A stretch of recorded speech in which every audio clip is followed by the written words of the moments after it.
তো গোয়ালের পাশের ঘাস গরু খায় না, বা কেউ যদি ভিড় পায় না, এইটাই বাস্তব সত্য। জ্যোতির্ময়ী আমাদের ঘরে একটা শিশু শিল্পী, বাংলার বড় দূরদিন, আপনারা হয়তো বাইরের খবর কতটা রেখেছেন জানি না, এই কীর্তন গান একদিন বন্ধ হয়ে যাবে, সেই দিনও আসছে। আমি বলবো যে জ্যোতির্ময়ী মাদার টেরেসা বা ভগিনী নিবেদিতার মতো ঘুম ভাঙিয়ে দিয়ে আমার পাড়ার মেয়েটা আছে, কত জায়গায় গান গেয়ে বেড়ায়, কত ভক্তমণ্ডলী যে তার এই কীর্তন গান আস্বাদন করেন, আপনাদের হয়তো জানা নেই।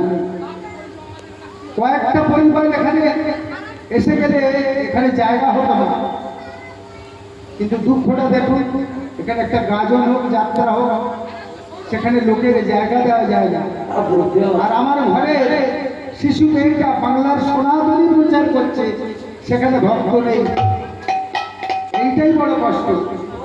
আমি বলবো বোন, যেভাবে প্রীতিলতা অযোধ্যা, যেভাবে ঝাঁসির রানী লক্ষ্মীবাই, যেভাবে মাতঙ্গিনী হাজরা বাংলাকে জাগিয়েছিল, চেতনার ঘুম ভাঙিয়ে দিয়েছিল, যেভাবে মাদার টেরেসা, যেভাবে ভগিনী নিবেদিতা চেতনার ঘুম ভাঙিয়ে দিয়েছিল, তুমি জ্যোতির্ময়ী, তোমার নাম সেই জ্যোতির্ময়ী হয়ে উঠবে, বাংলার অনেক দূর পর্যন্ত তোমাকে এগিয়ে যেতে হবে।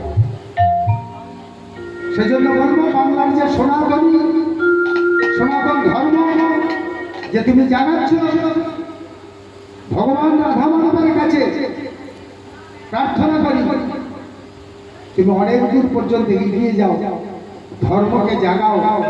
এবং আমরা বড় কষ্টে আছি, এই কষ্টের দিনে তুমি যে বাংলার সনাতনীর যে একটা সৈনিক, তোমার জীবনের উত্তরোত্তর শ্রীবৃদ্ধি কামনা করে 20টি টাকা উপহার উপঢৌকন স্বরূপ তোমার উত্তরোত্তর শ্রীবৃদ্ধি কামনা করে আমি উপহার দিচ্ছি। আর একটা কথা বলি, সাউন্ডের ডিস্টার্ব হচ্ছে, ভিতরে যেন হাওয়া করছে সাউন্ডটা।